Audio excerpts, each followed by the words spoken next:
From minus to zero and soaring higher. Jangan lupa bersyukur. Dulu ya orang kalau udah pegang uang, punya uang, merasa saya punya uang, semua akan dibeli. Kalau yang namanya Allah itu menitipkan sesuatu hal, kalau sudah berkehendak diambil, nggak usah hitungan detik, ya, nggak usah hitungan jam, menit, ya, rata. Itu dulu pada saat itu saya masih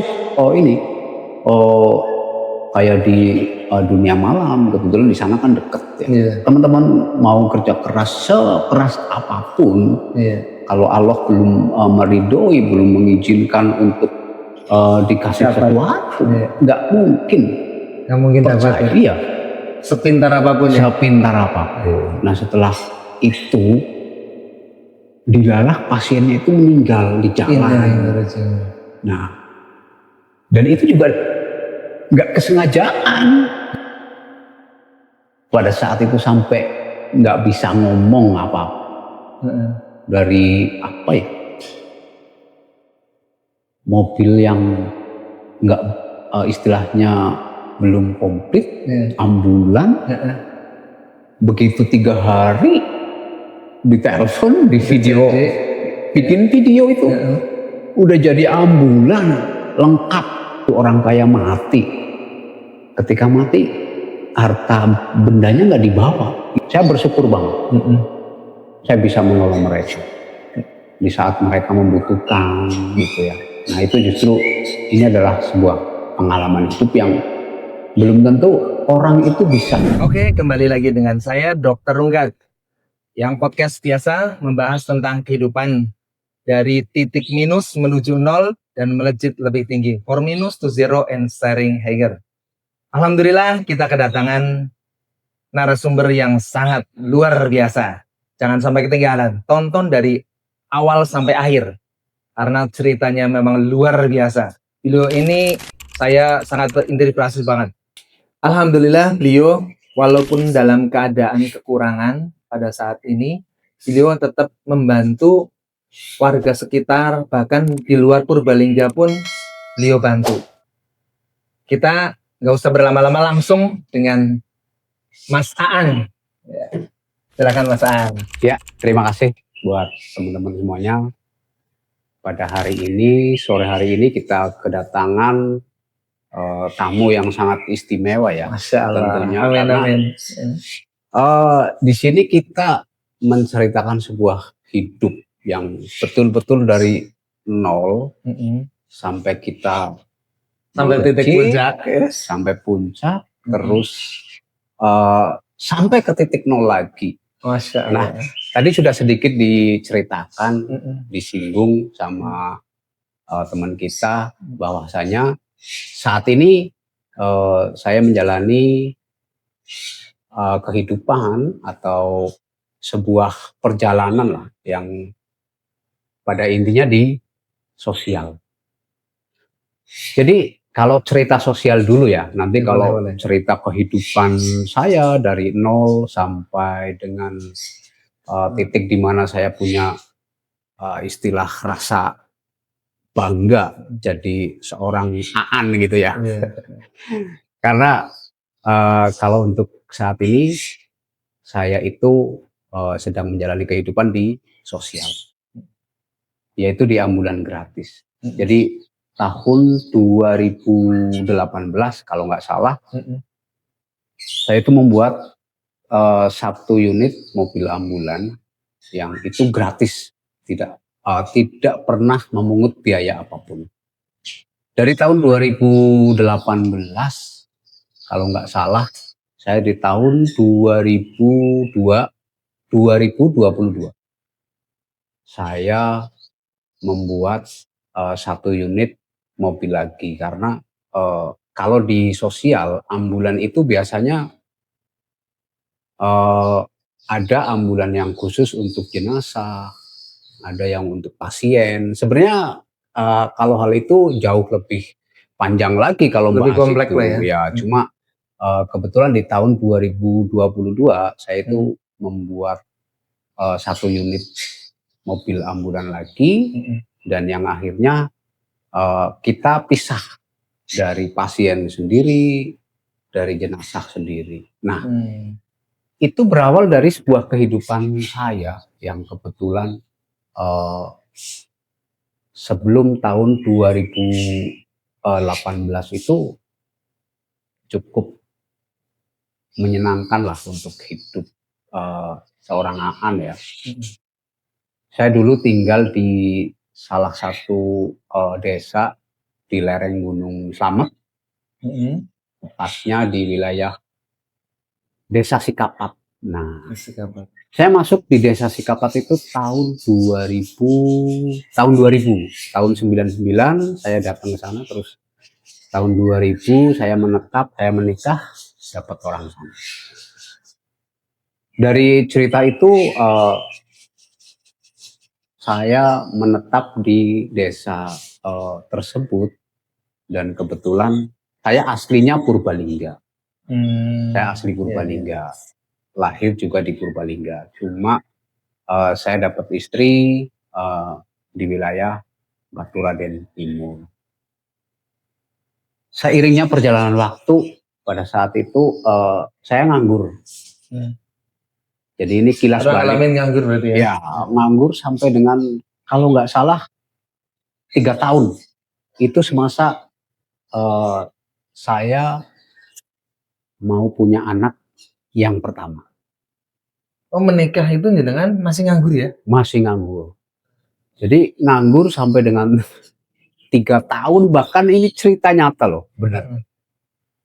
Istri saya hamil kalau nggak salah 6 bulan waktu itu. Pertama, untuk membeli daster dulu ya. Ini daster harganya dulu kalau nggak salah cuma 12.000. Saya nggak bisa beliin pada saat itu. Itu istri pada saat hamil anak pertama. Dari situ saya coba hijrah mencari apa ya, jati diri saya seperti apa.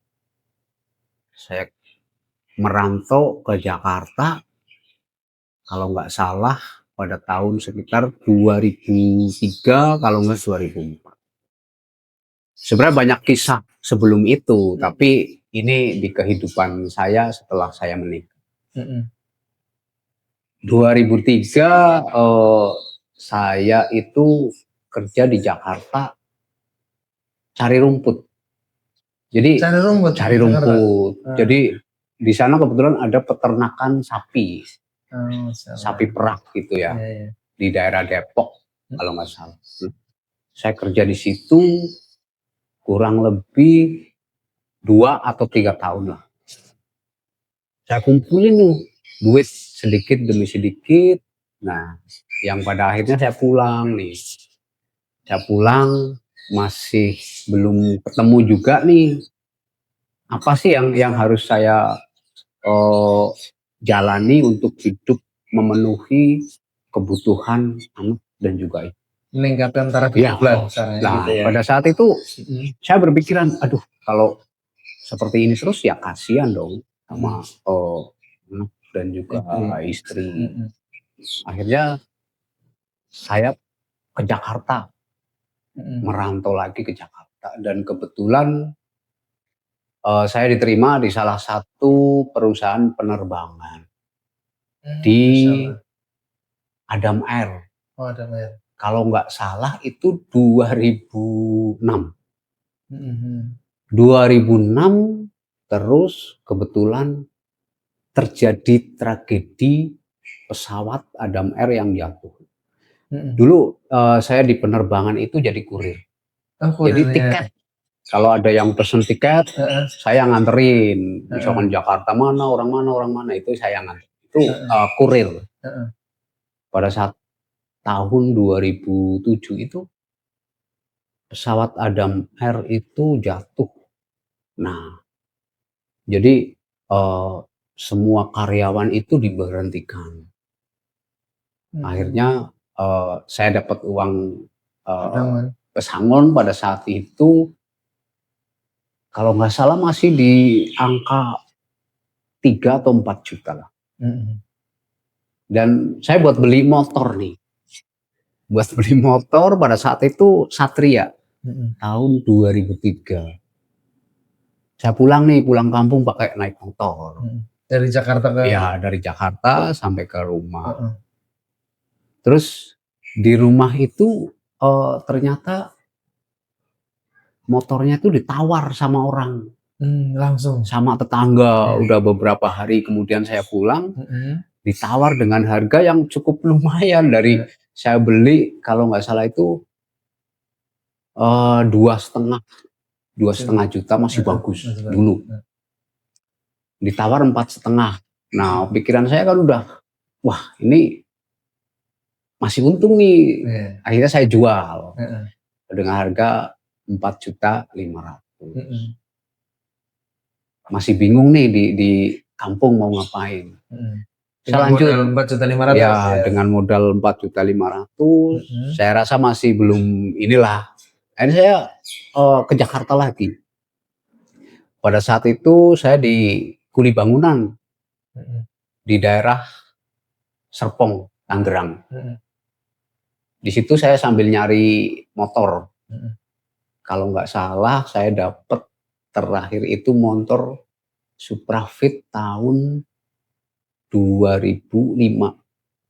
Tapi yang Suprafit yang besar itu. Kalau yang keluaran pertama itu yang kecil. Itu yang besar. Saya beli harga 5,5. Zaman dulu masih bagus.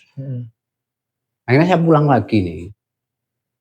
Begitu saya pulang, berapa hari kemudian motor itu ditawar lagi dengan harga yang cukup lumayan lagi.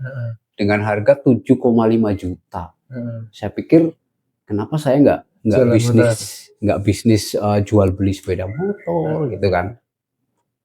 Akhirnya saya lepas lagi tuh kendaraan satu-satunya. Nah, tapi saya belum punya pengalaman tentang jual beli motor. Terus juga kebetulan kalau di daerah sana saya tergolong orang baru lah, pendatang gitu ya. Saya nyari tukang jual beli motor. Saya di situ nguli. Saya bilang sama yang punya showroom dulu ya. Kalau showroom kan mungkin bahasa ke zaman sekarang gitu ya. Kalau dulu ya penjual motor lah gitu aja. Saya langsung ngobrol sama yang punya itu. Terus kebetulan, Pak, saya mau belajar jual beli motor. Tapi Bapak nggak usah khawatir. Saya nggak minta gaji. Jadi saya nggak digaji. Bersihin motor, jual motor, pokoknya semuanya saya jalanin. Nah, kalau nggak salah satu tahun saya ikut. Orangnya kalau ini nonton ya, kalau ini nonton namanya Pak Herman. Pak Herman dari Desa Sikapat. Dia sebenarnya basicnya di jual ayam itu, tapi kebetulan dulu dia punya showroom motor, tapi ya motor-motor yang lama. Nah, pada saat itu saya nguli di situ, dari bersihin motor, cuci motor sampai semuanya. Akhirnya punya pengalaman nih, sudah tahu konsumen, sudah tahu harga, sudah tahu motor apa ini harganya seberapa gitu ya. Dulu kalau nggak salah pertama keluar simpan pinjam di BRI, itu namanya KUR. Nah, saya ambil tuh, saya ambil uang KUR. Kalau dulu sebanyak 5 juta, belum kayak sekarang. Kalau sekarang kan banyak ya. Dulu 5 juta. Saya nekat buat modal jual beli sepeda motor. Pada saat itu uang 5 juta kalau nggak salah bisa dapat motor Cina itu 3 unit, 3 sampai 4. Karena dulu kalau motor Cina kan orang masih ini banget ya, tren. Apalagi yang model-model Mirip-mirip dengan Honda kan? ya mirip dengan Yamaha Jupiter gitu ya. Nah itu. Akhirnya saya berdiri sendiri. Di situ saya jual beli sepeda motor dan mulai dikenal. Nama saya mulai dikenal nih. Meningkat, jual beli sepeda motor. Di situ saya besarin nih karena merasa saya udah mampu nih untuk angsuran sekian gitu kan. Tambahin pengajuan ke BRI dengan nominal yang lumayan lah, kalau dulu lumayan. Itu buat modal tambahan. Sampai saya kalau nggak salah buka showroom 3, 1 di rumah, 1 di daerah Cilongok, terus 1 lagi di Kecamatan Kemangkon. Masya Allah. Nah setelah saya punya 3 showroom, ya sudah otomatis naik nih. Taraf hidup naik. Ya kehidupannya udah mulai naik. Biasanya sih kalau orang dulu bilang ya, orang semakin pohon semakin tinggi itu akan semakin banyak terpaan angin. Nah, godaannya ya. Ya, itu belum sebenarnya untuk tahap-tahap itu belum, masih lanjut terus sampai masih untuk mengembangkan ya. Ya, saya jual beli sepeda motor sampai dengan mobil. Jadi jual beli sepeda motor karena ini udah untungnya udah sedikit lah gitu, karena kebutuhan kita untuk perbankan itu udah mulai tinggi gitu. Saya jual beli sepeda motor, mobil, tapi sepeda motornya masih jalan. Jadi kita terjun di otomotif, jual beli mobil. Pada saat itu ya masih mobil-mobil yang kecil lah, masih belum berani yang ini. Dan pada saat saya jual beli motor, saya manfaatkan dana kur. Jadi dana kur dulu kan per 1 orang itu dikasih 5 juta. Kalau nggak salah saya masih ingat angsurannya itu 265 dulu. Nah itu saya manfaatkan tuh buat orang-orang yang butuh motor. Jadi kita ajukan ke BRI untuk orang tersebut, atas nama orang tersebut, cuma unitnya dari kita. Nah alhamdulillah respon yang baik ya. Dulu juga kebetulan setiap mantri ya, kalau dulu namanya mantri ya, mantri BRI. Itu saya hampir kenal semua. Karena saking seringnya pengajuan ini dan itu sudah. Nah itu kita manfaatin. Nah dari itu jujur aja kita mulai naik. Setelah itu kita jual beli mobil. Setelah jual beli mobil, kebetulan mulai naik. Dulu kalau orang pengen beli mobil, punya tanah, pengen beli motor, punyanya tanah gitu kan. Jadi ya kita apa adanya, nggak harus uang gitu kan dulu. Ya, pokoknya beli mobil bayar pakai tanah boleh. Dulu pernah. Zaman itu, mohon maaf, zaman itu belum ada leasing ya? Leasing belum begitu. Belum begitu ini. Paling baru leasing yang ada kalau nggak salah WOM dulu udah ada. Tapi prosesnya ribet, lama dan lain sebagainya lah.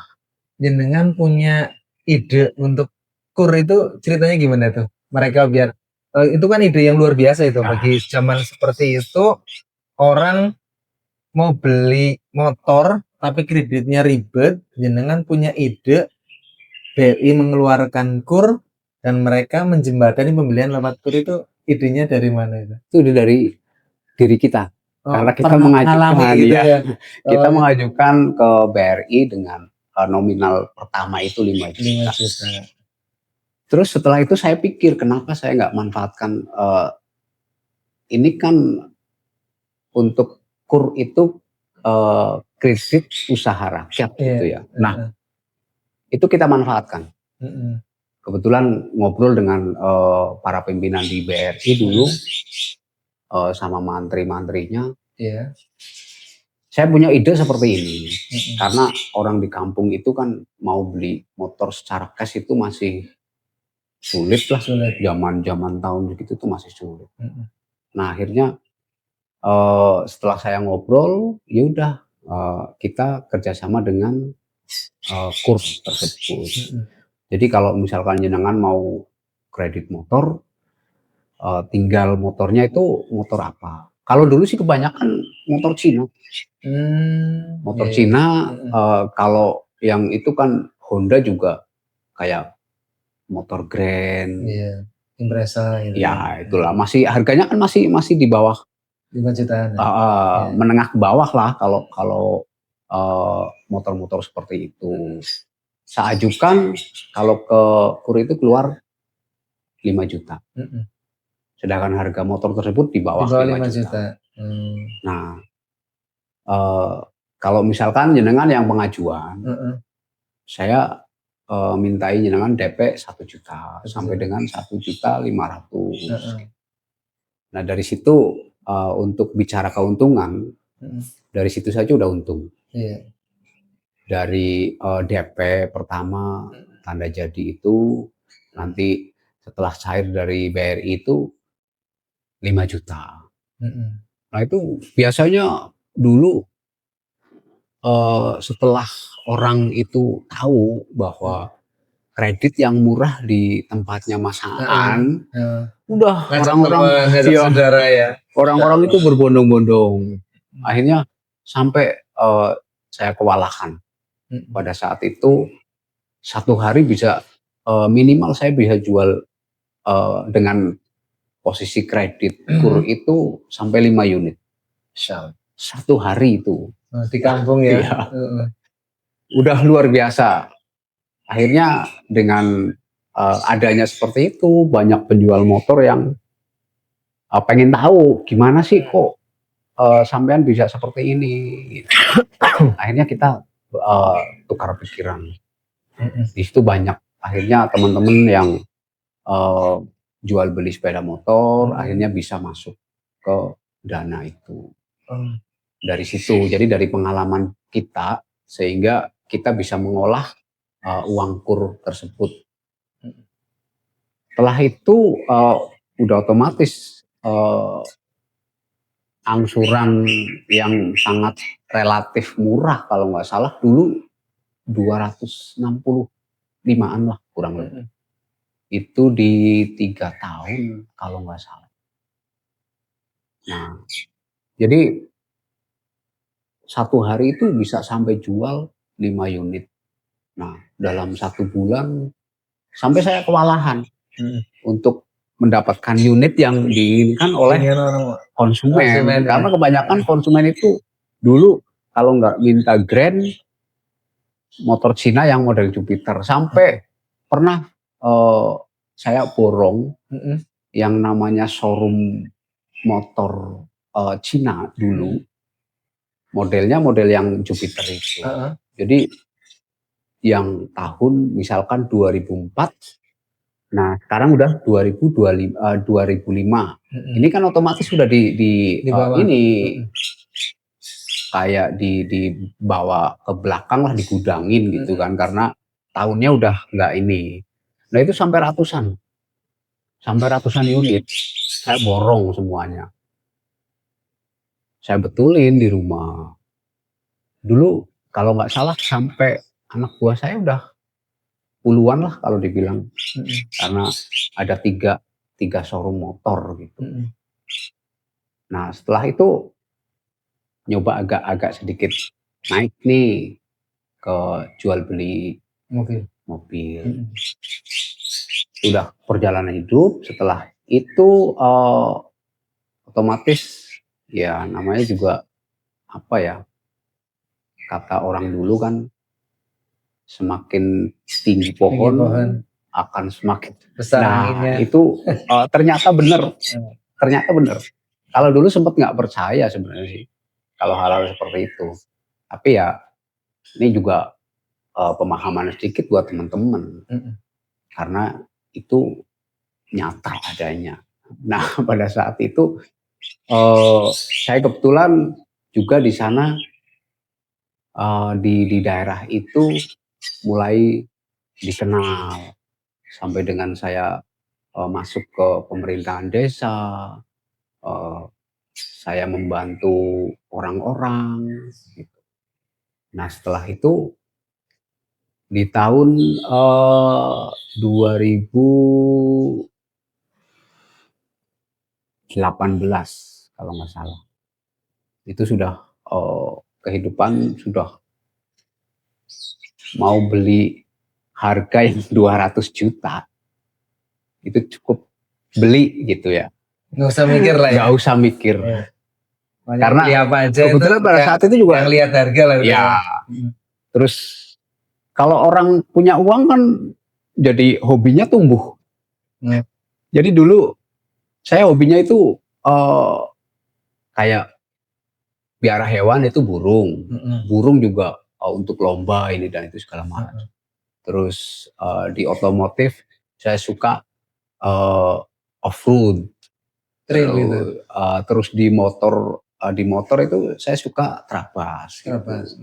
Jadi dulu teman-teman pakai motor yang harganya 160 juta gitu. Besok saya beli. Nggak mau kalah lah Nggak mau kalah. Nah, pada saat itu saya beli motor KTM kalau nggak salah. Harganya 160 sekian. Saya langsung beli. Kebetulan saya punya mobil kalau nggak salah pada saat itu ya. Kalau nggak 15-16 unit. Jadi dari mobil kendaraan pribadi, kendaraan untuk angkut ini itu segala macam. Itu di luar penjualan showroom gitu ya? Itu di luar, itu punya mobil pribadi sendiri. Pribadi, gitu. Dulu pribadi sampai kurang lebih lah di angka. Karena off-road udah pasti suka. Terus kebetulan pada saat itu saya beli motor untuk Trabas itu harga 160 sekian juta. Saya kalau ada event saya berangkat itu naikin motornya itu pakai mobil carry itu loh. Nah, sama teman-teman itu pasti diejekin gitu ya. Motor bagus tapi kok bawanya carry. Ya. Mahal motornya daripada mobilnya gitu kan. Terus pada saat itu saya langsung telepon temen, namanya Pak Sugeng. Dia itu penjual mobil juga. Saya telepon, Gang, saya cariin mobil double cabin. Pada saat itu dijawab ada, cuma 2 hari mobilnya datang. Udah ini cocok. Nah, jadi kalau bicara di tahun 2018 antara 16, 17, 18 itu levelnya lagi tinggi. Ya, jadi kalau hobi itu udah semuanya hobi itu keturutan ya kalau zaman dulu kan bahasanya keturutan. Nah itu sistem bisnisnya berarti antara uang masuk uang keluar itu tidak diperdulikan dengan hobinya jenengan, pokoknya beli ya beli gitu ya? Ya tidak. Jadi ini juga bisa buat motivasi buat teman-teman. Jangan sampai ketika teman-teman punya bisnis terus nanti tidak ada perhitungan untuk keluar masuknya barang, keluar masuknya uang gitu ya. Yang akan terjadi nanti justru teman-teman akan mendapatkan minus yang sangat drastis. Nah, pada saat itu saya nggak mikir, karena Duit ada lah ya. ya Iya. di tahun-tahun itu kalau bicara rezeki, saya lagi bagus-bagusnya. Setelah jual beli motor, jual beli mobil, saya buat klasteran itu loh. Rumah. Ya, karena yang tadi kita bilang kalau zaman dulu itu orang mau beli motor, orang mau beli mobil, punyanya itu Tanah. Pada saat itu motor Tiger kalau nggak salah. Tahun 2000 itu ya. Tiger 2000 itu. 2000-an lah ya. Nah, itu ditukar sama tanah kalau nggak salah 20 bin pada saat itu. Tanah 20 bin itu saya bangun rumah dengan minimalis gitu ya. Ternyata laku gitu. Setelah kita bangun, terjual, dan ternyata hasilnya juga lebih dari motor, dari mobil gitu kan. Akhirnya otak ini berubah lagi. Usaha lain lagi. Ya, ini usaha sih masih jalan. Usaha untuk motor sama jalan. Ya masih jalan. Ini merambah ke properti. Langsung ke properti. Pada saat itu antara sengaja nggak sengaja ya, karena kalau bicara sengaja ya kita bangun rumah sengaja gitu kan. Tapi untuk menjalani bisnis ke properti itu nggak sama sekali, karena basic kita nggak ada sama sekali. Pada saat itu saya bangun minimalis lah ukuran perumahan itu. Akhirnya satu berhasil terus terjual, terus dengan keuntungan yang luar biasa dibandingkan motor sama mobil. Dan itu pikiran saya otak ini langsung kemana-mana gitu. Otak bisnis lah ya. Ya langsung akhirnya kebetulan saya beli, terus ada teman yang ngajak kerjasama dan lain sebagainya. Nah, dari mulai itulah. Jadi ini juga motivasi juga sih buat teman-teman semuanya. Pandangan jenengan tentang kerjasama dalam bisnis gimana? Ya, kalau pandangan kerjasama di balik ceritanya jenengan ya, sebenarnya kalau saya pribadi sih lebih baik kita jalan sendiri ya, daripada kita bergabung dengan teman, saudara dan lain sebagainya. Karena sekarang nggak timbul nih, suatu saat nanti akan timbul permasalahan yang benar-benar rumit gitu. Entah itu dengan bagi hasil dan lain sebagainya. Nah, pada saat bahkan tidak tertulis ya, kerjasamanya tidak tertulis, nggak ada hitam di atas putih, nggak ada saksi. Iya, jadi kalau salah satu merasa dia lebih bisa, pasti akan menguasai. Iya, betul. Karena dalam Islam itu kita akan mengenal seseorang itu ketika kita kerjasama bareng. Yang kedua, kita bisa mengenal orang watak aslinya itu minimal itu kita safar bareng, jalan bareng. Betul. Dari sini baru tahu nih setelah jalan jenengan kerjasama dengan rekannya nih, ketahuan nih di perjalanan banyak masalah ya. Iya. Jadi itu sebuah pengalaman juga lah. Kalau mau kerjasama, ya memang harus benar-benar sama orang-orang yang istilahnya punya apa ya? Dia itu punya benar-benar bukan hanya sekedar kita kerjasama dengan teman, dengan saudara, itu bukan. Tapi kalau memang mau kerjasama ya yang bonafit sekalian. Jangan sampai nanti di tengah jalan justru, nah itu akan terjadi di cerita ini. Jadi ada teman punya lahan kurang lebih 1 hektar pada saat itu. Oh, Masya Allah.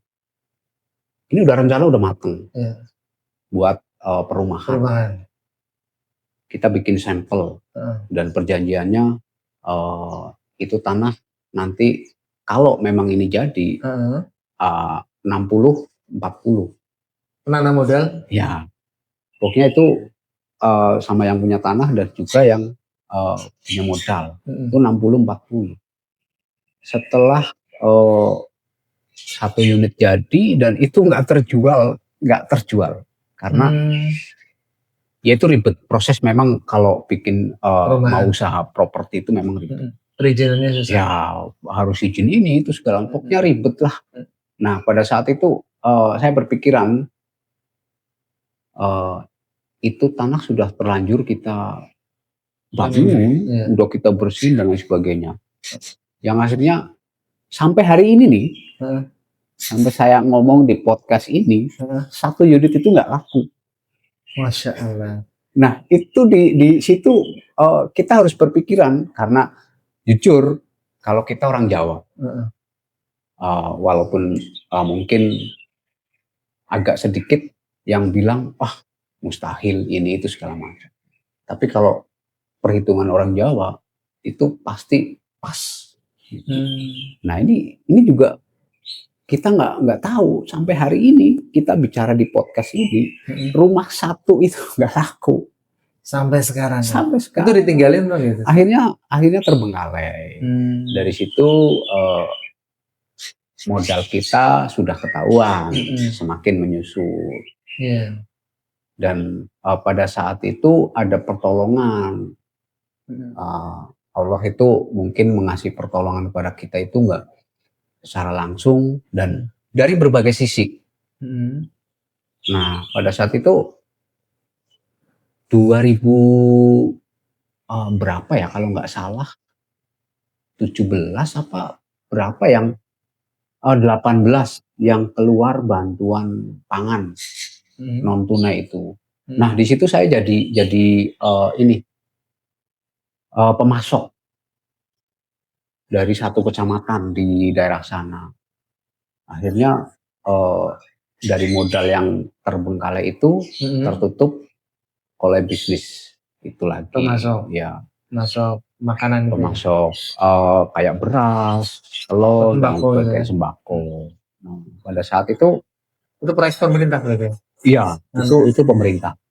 Nah, terus kebetulan juga saya juga merambah di peternakan, kayak ayam gitu, ayam bertelur, ayam berdaging.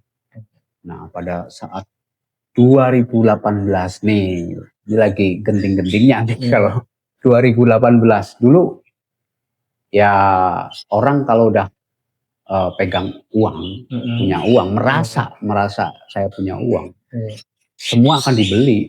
Apalagi posisi kita hobi gitu ya. Ini juga sebenarnya sisi kelam yang belum kebuk sebenarnya. dan mungkin di podcast ini ya sedikit, nggak terlalu banyak untuk kita buka ya. Tapi pada saat itu memang ketika kehidupan saya lagi di atas, itu sih jujur ya. Sebenarnya lupa akan diri kita gitu. Terutama lupa akan Sang Pencipta. Nah, yang memberi kemudahan semuanya ini ya. Padahal semua itu titipan dari Allah. Jadi kita nggak merasa itu gitu kan. Tapi dulu merasa itu karena kerja keras saya. Saya masih kekeh. Kalau titipan juga kalau saya nggak kerja nggak akan sebanyak ini. Dulu berpikir dulu, tapi sekarang, waduh, benar-benar baru kepikiran yang namanya. Kalau yang namanya Allah itu menitipkan sesuatu hal, kalau sudah berkehendak diambil, nggak usah hitungan detik, ya, nggak usah hitungan jam, menit, ya, rata, hilang semua. Pada saat itu saya sempat karena saya punya uang, hilang sedikit, besok tumbuh lagi gitu kan. Jadi nggak berpikiran mau seperti inilah. Berarti pada saat udah mulai kehilangan uang pun egonya masih tinggi ya. Pokoknya saya kemampuan diri saya bisa, dulu saya bisa dari nol, sekarang masih bisa gitu. Tapi belum pasrah ya. Tapi tetap ngerasa diri pribadi, kekuatan diri ini mampu untuk bangkit lah ya. Sebenarnya Allah itu benar-benar maha adil menurut saya, karena eh, menitipkan kepada hambanya itu dengan mudah Iya. dan Mengambilnya pun dengan mengambilnya gampang. pun seperti itu. Cuma kita aja yang memang nggak berpikiran sampai ke arah situ. Dulu pada saat itu saya masih kayak di dunia malam. Kebetulan di sana kan dekat ya, Iya. dekat dengan dunia Batu malam. Raden dekat dunia Walah, malam. Batu Raden itu tempatnya. Masyaallah. Saya setiap hari, jujur dulu, Mm-mm. setiap hari saya karaoke. Mm-mm. Saya libur itu cuma kalau malam Jumat. Kalau malam Jumat saya libur. Selain itu terus. Siang kerja, malam Ya itu. Batu Raden gitu ya. Seiring berjalannya waktu pada tahun 2018. Ini sebenarnya rincian yang nggak begitu rinci. Kita lompat sedikit lah gitu ya. Nggak semua harus nggak usah diceritakan. Nggak semua kita ceritakan sedikit dari itu buat Ya. pelajaran aja. Yang penting ini motivasi juga lah buat teman-teman. Kalau ketika kita lagi dikasih kepercayaan, dikasih titipan sama Allah, tetap kita harus ingat itu kuncinya itu. Jadi jangan sampai kita lupa diri bahwa ini itu milik kita. Jangan sampai lupa diri, ini milik kita itu ya, yang diklaim bahwa kalau saya nggak kerja keras, itu nggak. Teman-teman mau kerja keras sekeras apapun, kalau Allah belum meridhoi, belum mengizinkan untuk dikasih sesuatu, nggak mungkin. Nggak mungkin dapat ya. Iya. Sepintar apapun ya. Sepintar apapun. Nah, jadi pada saat itu di tahun 2018 saya tergoyahkan dengan keluarga. Jadi saya punya anak 2, punya istri. Nah, pada saat 2018 mulai retak rumah tangga. Iya. Terus pada saat itu udah kacau bener-bener nih. Semua dari bisnis dan lain sebagainya. Yang akhirnya pada saat itu kalau nggak salah 2018 karena rumah tangga itu udah nggak bisa ada titik terang untuk tetap bersama. Ya, untuk bersatu. Jadi saya akhirnya pulang ke kampung halaman Purbalingga. Di Purbalingga, Kecamatan Kemangkon, tepatnya di daerah Linggamat. Nah, pada saat itu saya pulang karena pada saat saya pulang ke daerah asal, udah otomatis kalau dibilang saya nggak punya rumah di sini, nggak punya tempat tinggal gitu ya. Itu dari nol lagi teman. Kita hidup dari nol lagi setelah apa yang kita dapatkan sudah terkumpul semua. Karena kebetulan kalau rumah tangga pisah, karena saya laki-laki, ya saya tinggalkan buat anak tuh, karena kebetulan anak saya ikut di istri saya di sana. 2018 saya pulang ke kampung halaman. Pada saat itu saya berpikiran yang penting saya bisa buka satu usaha gitu. Jadi nggak berpikiran yang usaha ini itu enggak. Karena fokus lah. Saya fokus. Nah, saya terjun di sebuah bisnis yang saya nggak tahu. Saya nggak pengalaman di bidang itu. Di dunia kaos ya. Kaos sablon, kaos polos gitu. Itu sama sekali saya nggak tahu. Tapi karena saya itu orangnya nggak mudah putus asa. Ketika saya sudah di atas terus turun ke bawah, mulai dari nol, itu saya bangun perusahaan di bidang kaos sablon gitu ya, di tahun 2018.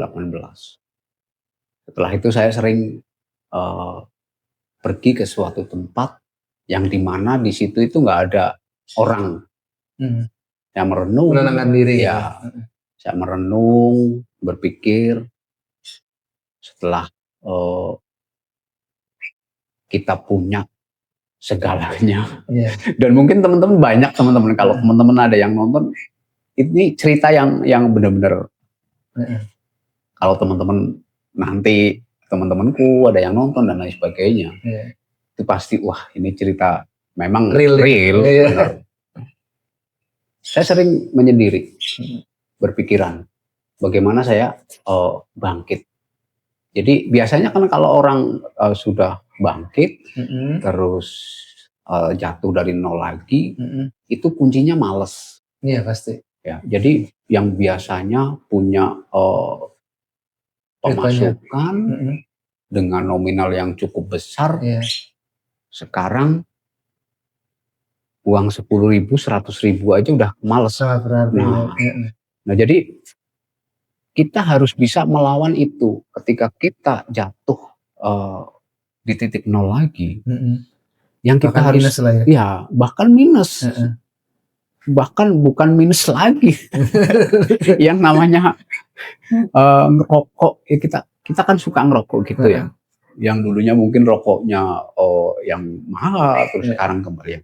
Nah, yang harus dilawan sama teman-teman itu, satu, ketika kita terpuruk dan kita di bawah titik nol lagi, untuk menuju ke mungkin tengah-tengah lah ya, jangan ke atas dulu, di tengah-tengah. Untuk menuju lawan satu, malas, rasa malas itu.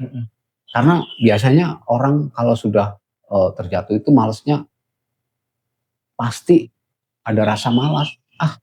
Saya mau bisnis ini ya untungnya cuma sekian. Hasilnya cuma segini. Saya pernah segini. Nah, itu yang pasti akan menghancurkan. Bayang-bayang masa lalu lah ya. Itu yang harus dilakukan. Nah, melepaskan dari bayang-bayang masa lalu ini kiatnya apa aja nih? Kalau saya pribadi sih itu ya bisa melawan rasa malas itu.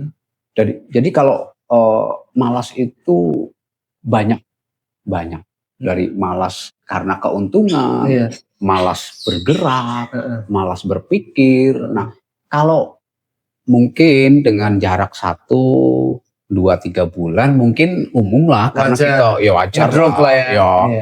Gimana sih kalau bayangin aja yang dari kita semua punya, terus tiba-tiba pada saat itu saya pulang ke sini, kalau nggak salah nih ya, saya cuma bawa mobil 4 unit.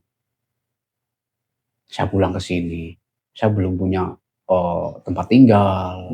Nah, akhirnya saya mendirikan bisnis sablon.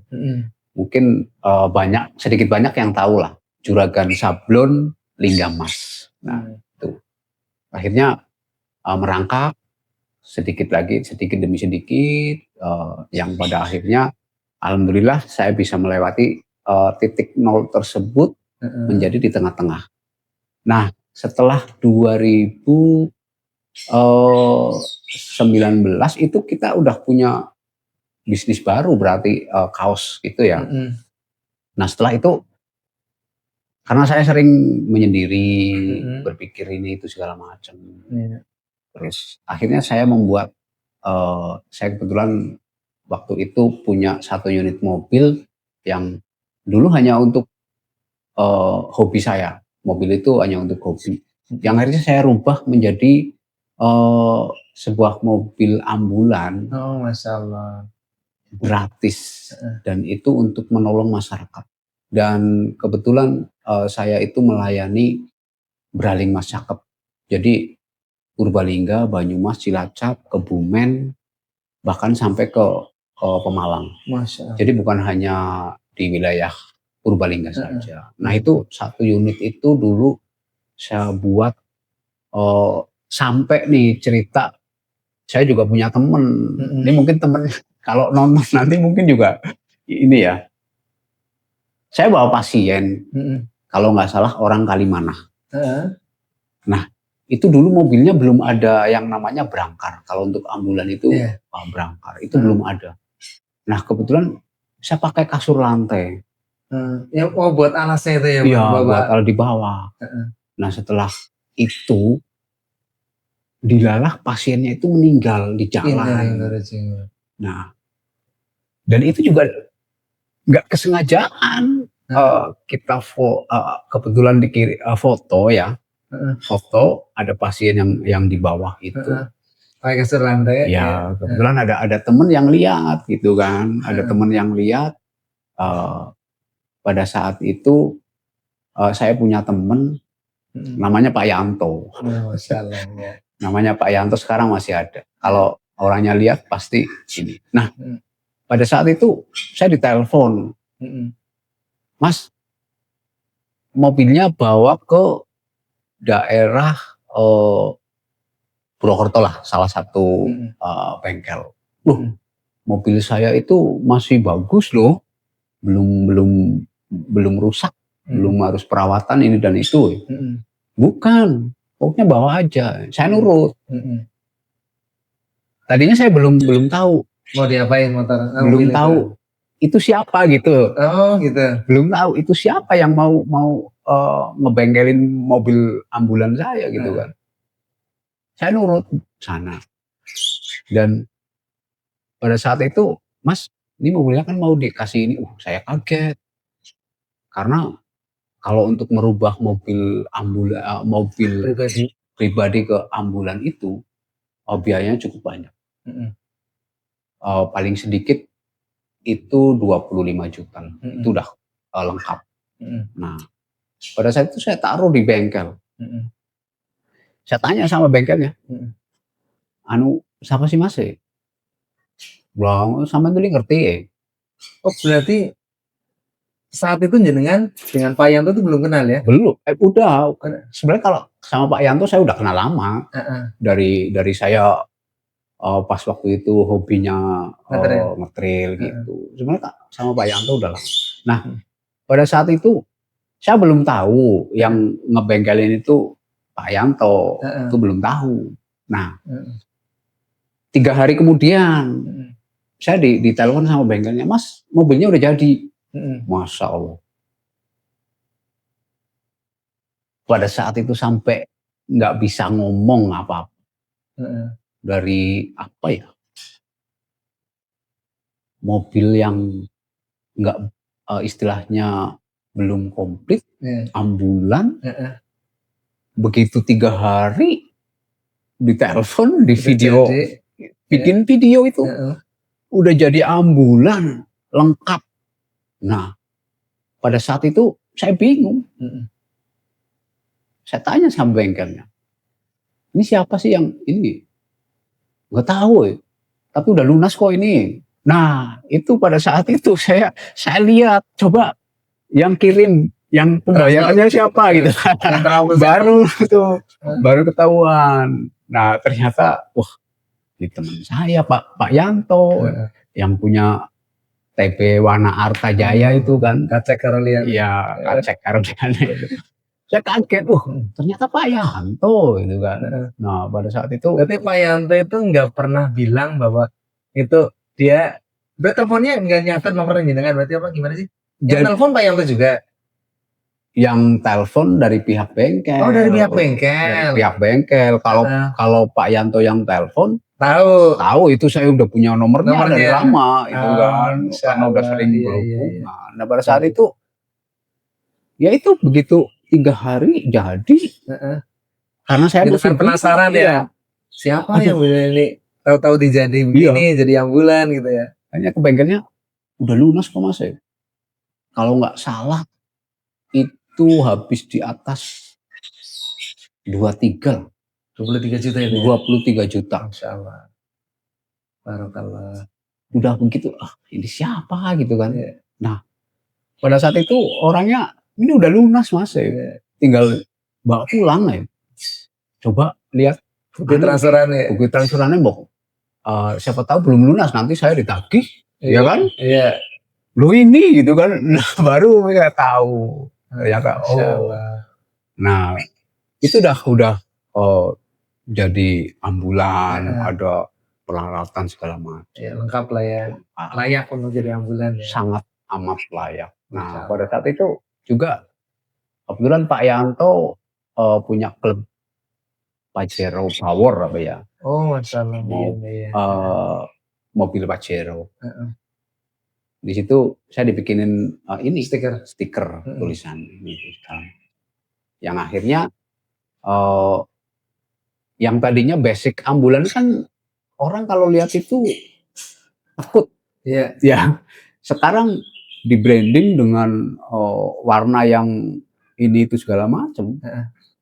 Orang lihat ambulan itu udah biasa. Karena warnanya itu nggak bikin takut. Nggak bikin takut. Kalau dulu kan warna putih, Ya. orang bawa ambulan tuh meninggal. Ya. Ya. Orang mau diantar pakai ambulan takut. Kalau dulu masalah. itu, kalau sekarang Iya. itu. Nah itu perjalanan di ambulan 2019 ya 2019 gitu. Terus setelah saya menolong orang dengan gratis, ternyata di situ juga apa ya, orang itu benar-benar membutuhkan hal-hal yang seperti itu. Nah pada akhirnya untuk usaha yang saya jalani itu terlantar malah. Bukan terlantar, tapi pada saat itu kan kalau nggak salah ada COVID-19. Oh iya. Nah, di situ kan jarang orang itu ngumpul. Iya. Jadi biasanya kan komunitas-komunitas yang bikin kaos ini itu segala macam gitu ya. Kalau dulu saya udah sempet ini sudah sempet sampai ordernya dari setiap sekolahan sudah, terus dari Bima semen juga langsung ya. Ya, terus dulu kaos ini apa lampu Visikom kalau nggak salah itu pesannya juga ke saya. Kerjasama ya kerjasama. PT ya malah ya. Kerjasama sama PT dan itu kalau bikin itu nggak cuma 1.000-2.000 bahkan puluhan ribu. Masya Allah. Itu udah inilah buat kehidupan udah cukup lumayan. Sampai saya bisa ya alhamdulillah bangun tempat tinggal, beli tanah gitu. Nah, pada saat itu ada COVID yang namanya penyakit COVID-19. Saya bangun rumah ini juga pas pada COVID-19 itu. Nah, yang akhirnya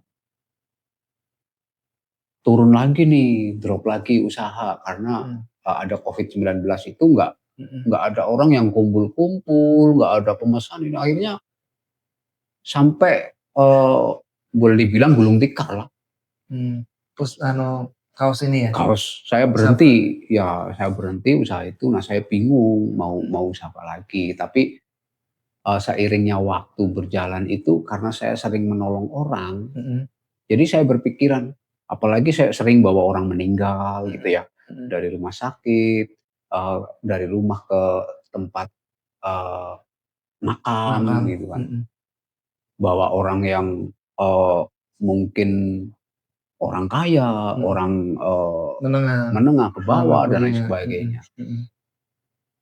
Jadi seiring saya melakukan hal sosial itu, saya juga akhirnya berpikir, itu orang kaya mati, ketika mati harta bendanya nggak dibawa gitu kan.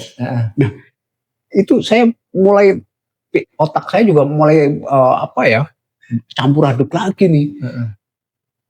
Iya ya, kalau orang merasa nggak cukup, merasa nggak bersyukur di dunia ini, yang pada akhirnya justru hidupnya akan susah. Nah, jadi pada saat itu saya jalani nih sosial terus. Sampai dengan kebetulan di daerah sini tempat tinggal saya itu, saya juga bantu masyarakat dengan saya mengajukan bantuan ke anggota-anggota dewan.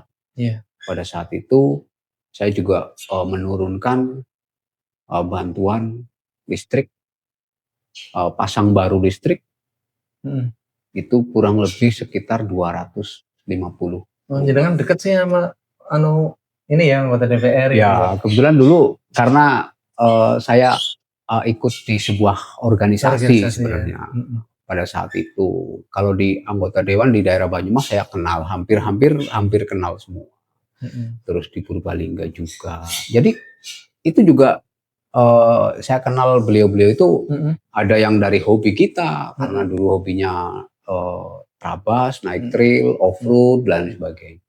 Nah, pada saat ini kita manfaatkan kedekatan kita. Sampai saya turunkan bantuan ke sini 250 unit listrik gratis. Nah, setelah perjalanan itu kita akhirnya kalau sudah masuk di sosial, tagihan itu udah ketagihan. Udah nggak mikir saya pengen kaya, saya pengen nggak. Sekarang udah nggak, prioritasnya bukan itu ya. Alhamdulillah kalau sekarang saya sudah menyadari lah. Jadi poin yang paling pertama itu sebenarnya orang hidup itu kalau kita menyadari. Jadi menyadari akan hal umur ya. Jadi benar kata orang kalau perjalanan hidup sebenarnya seperti ini. Di umur 20 sampai dengan 30 itu buat belajar apapun. Diri lah ya. Ya, belajar apapun. Baik itu belajar sekolah dan lain sebagainya. Itu umur 21 sampai umur 20 sampai 30. Nah, nanti di 30 sampai dengan 40 itu kita bicara rezekinya itu sedang mengalir bagus-bagusnya. Nah, itu kita fokus ke umur di 30 sampai ke 40. Jadi manfaatkan umur tersebut. Ketika umur 40 sampai dengan 50, pandangannya udah berbeda nih. Udah berbeda lagi karena itu kalau yang memang sudah bisa menikmati, tinggal kita menikmati hasil yang di umur 30 sampai 40. Nah, nanti kalau di umur 40 sampai ke 50 udah itu tinggal rasa takut. Itu rumus hidup itu seperti itu. Rasa takut? Rasa takut kehilangan, rasa takut segalanya. Karena apa ya? Takut kita itu besok istilahnya mau makan apa, mau kerja apa, karena umur semakin bertambah, itu rezeki akan semakin dikurangi. Dari segi pikiran kita juga udah di atas 50, pastilah pikiran kita udah nggak sejernih di umur 30-an. Itu dari pemikiran, dari tenaga. Jadi kalau udah umur di atas 40 ke sana itu tinggal kita menyadari diri kita lah. Jadi mau istilahnya teman-teman mau sengoyo apapun kalau udah umurnya udah 40 ke atas itu udah positif, itu udah dari rezeki juga udah dikurangi. Umur dikurangi, rezeki juga dikurangi. Ya dari segala, kayak pikiran kita juga udah nggak sejernih dulu, tenaga kita nggak sekuat dulu. Daya tahan tubuh juga ya. Jadi keluar dikit masuk angin. Nah, itu yang terjadi akan seperti tiap malam keluar juga nggak masalah. Iya. Kalau sekarang umurnya udah di atas 40 karena rumus hidup itu seperti itu. Sebenarnya rumus untuk kita. Umur di atas 20 itu untuk belajar segi apapun. Nah, setelah 30 ke sana itu tinggal kita karena rezeki, kalau bicara rezeki lagi hit-hitnya itu kalau di umur 30 sampai ke 40. Tapi kalau umur sudah di atas 35 kita belum menginjak yang namanya sukses. Itu juga istilahnya apa ya? Kalau boleh dibilang jangan terlalu berharap. Karena di umur di atas 35 bahkan sampai 40 itu bener-bener Allah juga kasih rezeki juga kasih titipan ke umatnya itu juga pasti nggak asal dong. Karena umur sekian ya dikasihnya ya dengan porsi yang umur seperti itu. Nggak bakalan kita umur di 50 terus dikasih dengan yang mungkin setara dengan umur 30, enggak lah. Kalau menurut saya, tapi itu terjadi, teman. Bener. Ya, yang Mas Aan alami saat ini gitu ya. Ya, yang saya alami itu seperti itu. Jadi buat teman-teman semuanya lah, kalau ketika kita lagi di atas, memang harus ingat umur lah ya. Ya, terus kalau udah ketika teman-teman terjatuh, jangan sampai teman-teman itu malas. Jadi intinya lawan rasa malas itu. Karena biasanya kalau saya udah ketemu pandangan jati dirinya gitu. Jadi saya di sosial. Udah ketika saya terjun di sosial, nyaman di sosial. Udah nyaman. Udah bener-bener saya menolong orang dengan mungkin keadaan yang orang tersebut itu untuk uang 100.000 itu aja udah cari susah, bahkan nggak punya gitu. Nah, saya datang, tiba-tiba saya datang gitu. Kalau orang mau ke rumah sakit, sekarang kan banyak lah orang-orang yang mau ke rumah sakit itu biasanya kalau sekarang udah mudah ya, ada Grab dan lain sebagainya. Tapi setelah saya punya mobil ambulan gratis, jadi ya alhamdulillah walaupun mungkin tidak semua bisa kita tolong, tapi setidaknya kita bisa membantu warga masyarakat. Jadi poinnya seperti itu. Kalau untuk sekarang memang saya nyaman di sosial. Nah, jadi kehidupan yang sudah saya lalui, intinya banyak, nggak semudah orang itu. Kadang-kadang kan orang melihat dari luar. Wah, orang kok enak banget hidupnya ya. Nggak ngapa-ngapain banyak uang gitu kan. Orang itu kadang-kadang seperti itu. Nah, orang itu hanya menilai dari segi luarnya. Nggak tahu yang pasti ketika kita mau sukses, otomatis kita harus kerja keras. Jadi nggak ijik-ijik kita dapat sukses itu enggak. Prosesnya panjang. Dulu aja saya itu jualan es krim pernah di Jakarta. Kerja cari rumput, terus di bangunan, pokoknya semua udah saya jalani itu dulu. Nah, pada saat kita sudah mungkin asam garamnya udah. Jadi setelah jenengan nih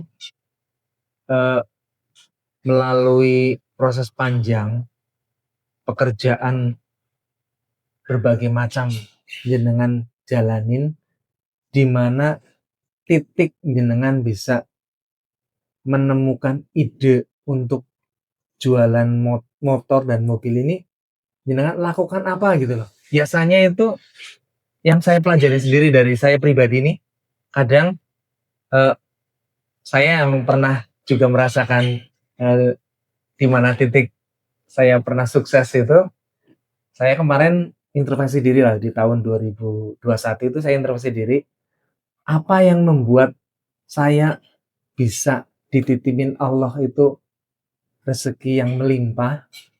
Saya pikir dulu kan saya pas zamannya saya lagi di atas angin itu ya pokoknya, itu anggap itu saya kerja keras saya, semua itu ilmunya saya. Terus ternyata setelah saya ditempa musibah COVID ini, saya kan mulai usaha baru. Ternyata saya bukan apa-apa tanpa Allah. Usaha bisnis, berbagai macam bisnis gagal. Itulah yang membuat saya, oh ternyata saya tanpa Allah itu bukan apa-apa. Ya.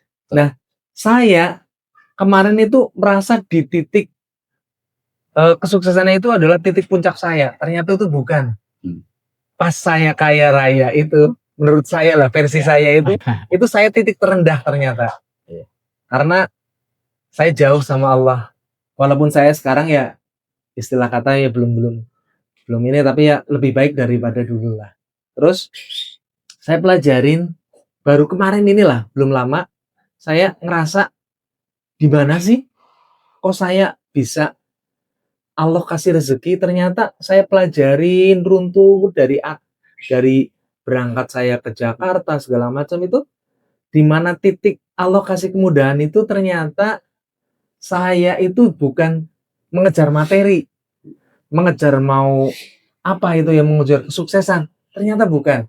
Alasannya simpel banget. Waktu itu saya ingin membantu orang tua dan Pak D saya yang menampung saya di Jakarta. Karena mereka kesusahan, dia itu seorang distributor sosro, teh terkenal pada masa itulah. Teh botol itu kan teh pertama itu. Itu dia di situ akhirnya terbuka. Waktu itu saya kan memandangnya saya harus sukses seperti Pak D saya, harus jualan sosro. Ternyata itu nggak membangkitkan saya untuk mendapatkan itu semuanya. Ternyata karena alasan kecil aja. Alasannya saya ingin membantu Pak D saya untuk mengantar barang. Nah dari situ saya timbul pikiran, kalau saya ikut jualan sosro, itu saya kan mengekor. Tapi kelemahan dari Pak D saya untuk nggak jual produk lain selain sosro itu nggak bisa. Nah itulah akhirnya saya ambil untuk walaupun kecil-kecilan, tapi dari kesulitan orang lain menjual produk selain sosro teh itu, disitulah jalan saya. Nah jenengan itu bisa nggak flashback ke itu, bisa jadi itu apa yang jenengan pikirkan pada saat itu? Kalau pada saat itu sih, saya sebenarnya kalau untuk masalah usaha ya. Iya, masalah. Kalau untuk masalah usaha, dulu juga nggak berpikiran yang saya harus sukses, saya harus punya ini, saya harus punya itu. Itu enggak sebenarnya. Itu mengalir lah. Dalam arti mengalir itu ketika kita mengejar sesuatu hal, kalau yang kita kejar itu ditakdirkan bukan untuk kita, itu juga kita yang akhirnya capek. Gitu. Capek mengejar lah ya. Capek mengejar. Jadi kalau saya sih sebenarnya begini, dulu di saat saya itu bisa dibilang sukses, dan dibandingkan dengan sekarang, saya lebih tenang sekarang. Tenang sekarang ya. Lebih tenang sekarang. Dulu saya sukses, saya harus 1 bulannya memikirkan yang namanya angsuran itu banyak, gitu ya. Nah kalau sekarang, saya 1 sen pun saya nggak punya cicilan ke perbankan. Nah itu yang jadi lebih tenang lah. Lebih tenang, walaupun kalau bicara saya mau beli ini dengan harga sekian, kalau sekarang itu sulit ya. Sulit. Tapi lebih rasa nyaman. Lebih rasa nyaman hidup di sekarang, apalagi kalau sudah ketemu di sosial ya. Apalagi ngelihat orang kaya meninggal itu nggak apa-apa, itu kan berarti jenengan jadi rasa, aduh apa yang saya cari lagi gitu ya. Karena sering. Itu bukan karena kalau bicara bawa jenazah itu saya udah ribuan. Dari yang orang kaya, orang segalanya punya. Ternyata ketika ya Allah, ketika mereka meninggal, bahkan dia punya segalanya, nggak ada yang dibawa. Mungkin saking seringnya saya bawa jenazah yang seperti itu. Jadi akhirnya saya berpikiran, yang justru sukses sejati itu menurut saya malah seperti ini gitu kan. Sukses yang sejati seperti baiknya orang adalah yang bermanfaat bagi orang lain. Masya Allah. Dan di saat orang nggak bisa menolong, saya bisa gitu ya. Jadi orang itu kaya, punya segalanya, Bahkan tetangganya sakit, mau ke rumah sakit aja, tetangganya punya mobil, belum tentu dia Bisa mau. minjemin. Iya. Iya. Untuk Nah, bawa orang sakit ya. saya dari jauh-jauh kita dipanggil, ditelepon dengan keadaan yang seperti itu. Justru yang saya berpikir sekarang itu justru sukses yang sebenarnya malah ini gitu, walaupun ya kalau buat saya pribadi ya, Iya. di saat orang kaya punya segalanya nggak bisa menolong, saya nggak punya apa-apa, tanda kutip, bukan nggak punya apa-apa, bukan. Yang kalau dibandingkan dengan yang orang, dulu. ya, Gak usah bandingkan orang lain. ya, Masa dulu lah. ya, dibandingkan dengan dulu, itu saya bersyukur banget. Saya bisa menolong mereka di saat mereka membutuhkan gitu ya. Nah itu justru ini adalah sebuah pengalaman hidup yang belum tentu orang itu bisa, dan orang lain itu bisa dapatkan, itu belum tentu. Saya yakin nggak semua orang bisa seperti itu. Amin. Karena kebetulan sekarang sudah berjalan di sosial itu, apapun ya kita jalan. Amin. Yang penting kita masih bisa menolong orang lain. Amin. Mas Aan, Siap. motivasi untuk para penonton biar mereka tidak merasakan apa yang kita rasakan dari titik tertingginya kita sebagai pembisnis sampai minus dan menuju nol, dan moga-moga dengan podcast ini kita bisa membangkitkan semangat orang-orang yang lagi jatuh untuk bangkit, bahwa kita bisa. Terus bagi mereka yang lagi berusaha, pengusaha sukses sekarang ini, bahwa semuanya itu titipan. Monggo dari versinya dengan. Ya, jadi buat teman-teman semuanya, sedikit, nggak terlalu banyak lah, tapi sangat berarti menurut saya. Untuk motivasinya ketika kita lagi posisi dari berjuang, dan juga apalagi kalau kita di atas, tentunya kalau kita lagi di atas, yang jelas kita harus ingat terutama sama Allah, kedua orang tua, dan juga saudara-saudara kita. Karena dari doa orang-orang tersebut, insya Allah salah satu dari doa baik mereka itu akan sampai ke Allah. Jadi untuk motivasi yang menurut saya nggak panjang lebar. Jadi tetap kalau kita lagi di atas, yang penting teman-teman ingat. Itu aja sih untuk motivasinya. Terima kasih banyak. Ternyata untuk memperbaiki manusia itu butuh proses. Tidak langsung dari Allah itu berikan kebahagiaan, kesuksesan. Itu proses panjang, bahwa itu bukti cinta Allah itu lewat ujian. Iya. Karena udah kita ceritakan tadi. Iya, ujian.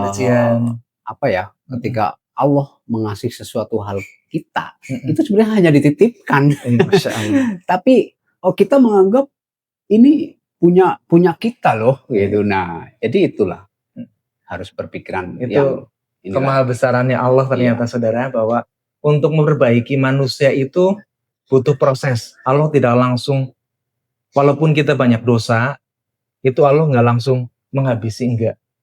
Jika tugas kenabian itu menghabisi keburukan, tentu Nabi itu bermitra bukan dengan dengan malaikat Jibril. Mereka bermitra dengan Israel. Lebih gampang itu. Karena dari situlah proses hidup kita akan lebih baik. Ini ada Mercedes dari kami sebagai tanda mata. Semoga bermanfaat. Terima kasih banyak. Sukses selalu. Nah, buat teman-teman jangan lupa ya, ditonton, di-subscribe, like, dan juga di komen. Oh iya, YouTube-nya Mas Aan apa ya? YouTube saya kebetulan di ini sih ya, bukan di sebuah kehidupan. Channelnya Aviariku. Aviariku. Itu di dunia hewan. Jangan lupa tuh di subscribe juga. Semoga ini jadi bermanfaat buat saya pribadi dan Amin. seluruh famous di Indonesia. Terima kasih. Sampai berjumpa di podcast berikutnya. Jangan lupa subscribe. Karena subscribe di podcast ini insya Allah akan merubah kepribadian orang, cara pandang orang. Sampai jumpa di podcast berikutnya. Terima kasih. Jangan lupa bersyukur. From minus to zero and soaring higher. Jangan lupa bersyukur.